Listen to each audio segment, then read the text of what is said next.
La majorité vit en mode automatique. On se lève en hâte, on s'endort épuisé, et on répète chaque jour avec l'espoir absurde que quelque chose change par magie. Mais rien ne change si tu ne changes pas. Et personne ne viendra te sauver. Et si tu continues à attendre un coup de chance ou un signe divin pour commencer à vivre pleinement, tu vas rester là, bloqué, frustré, épuisé. Ce qui te consume n'est pas le chaos extérieur. C'est le désordre que tu portes en toi, un esprit saturé, des habitudes faibles, des excuses déguisées en fatigue, et cette idée toxique que tu ne peux plus. Reprogrammer ton esprit n'est pas un luxe spirituel. C'est une urgence, une nécessité fondamentale si tu veux arrêter de survivre, et commencer à vivre avec intention. Parce que ce que tu fais sans y penser te détruit, et ce que tu fais avec intention te reconstruit. Cette vidéo n'est pas faite pour que tu te sentes à l'aise. Elle est faite pour que tu te secoues. Pour que tu comprennes que, si tu n'entraînes pas ton esprit, le monde le manipulera pour toi. Si tu ne maîtrises pas tes habitudes, elles décideront pour toi. Et si tu ne mets pas de discipline là où tu te plains aujourd'hui, tu resteras coincé dans une routine que tu détestes. À travers 8 habitudes simples et conscientes, tu vas découvrir comment te reprogrammer. Pas avec des discours vides, mais avec des actions petites, puissantes, quotidiennes. Ces 8 choses à faire chaque soir sont plus qu'un rituel de bien-être, elles sont des ancres stoïciennes. Elles apaisent ton esprit, renforcent ta discipline et améliorent ton apparence extérieure en te reconstruisant de l'intérieur. Alors, voyons ensemble ces vies pratiques. Première habitude, purger le bruit de la journée. Marc Aurèle écrivait chaque soir pour vider son esprit. Pourquoi? Parce qu'un esprit encombré devient un ennemi intérieur. Avant de dormir, écris 3 choses. Ce que tu as accompli aujourd'hui. Ce qui t'a frustré. Ce que tu as appris. Résultat, tu fermes tes boucles mentales, tu réduis ton stress, et tu entres dans ton sommeil léger, pas lourd. Deuxième habitude, réviser tes choix. Le stoïcisme est une école d'auto-examen. Sénèque disait: chaque soir, je passe en revue toute ma journée et j'examine mes actions. Avant de t'endormir, demande-toi: et je agis selon mes valeurs? Où ai-je cédé à mes faiblesses? Comment puis-je faire mieux demain? Cela ne te culpabilise pas. Cela t'aiguise. Touche 3. Troisième habitude, préparer ton lendemain. La plupart s'endorment dans le désordre et se lèvent dans le chaos.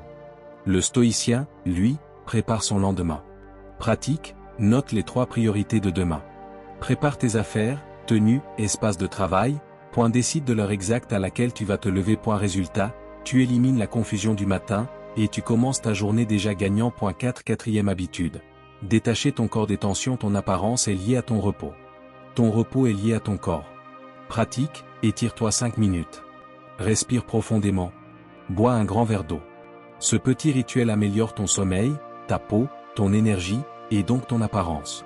5e habitude, nourrir ton esprit au lieu de l'abrutir. Épictète disait: ce qui trouble les hommes, ce ne sont pas les choses, mais l'opinion qu'ils en ont.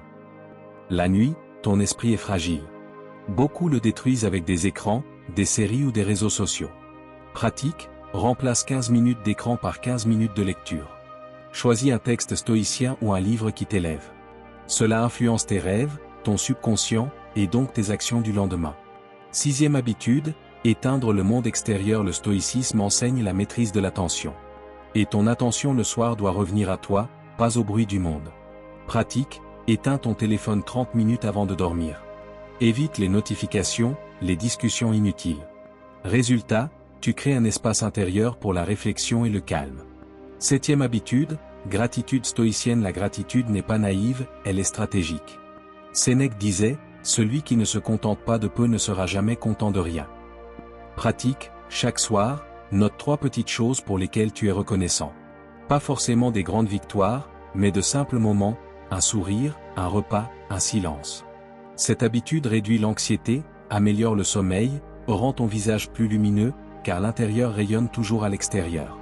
8e habitude, visualiser la mort. Cela peut sembler sombre, mais c'est une clé stoïcienne.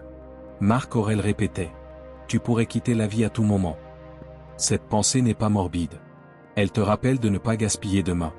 Pratique, avant de dormir, rappelle-toi que chaque journée est un cadeau non garanti. Demande-toi: si je ne me réveillais pas, est-ce que je serais fier de ma journée? Résultat, tu développes une intensité de vie que peu connaissent. Transition vers la conclusion. Ces 8 habitudes ne sont pas de simples rituels de productivité. Elles sont des armes stoïciennes. Elles t'aident à purifier ton esprit, renforcer ta discipline et améliorer ton apparence, car ton extérieur reflète toujours ton intérieur. Conclusion et appel à l'action alors, pose-toi cette question. Veux-tu continuer à finir tes journées en pilote automatique, fatigué et vide? Ou veux-tu utiliser chaque soir comme une forge pour sculpter ton corps, ton esprit et ta vie? Commence ce soir. Pas demain. Pas lundi. Ce soir. Choisis une de ces 8 habitudes et mets-la en pratique.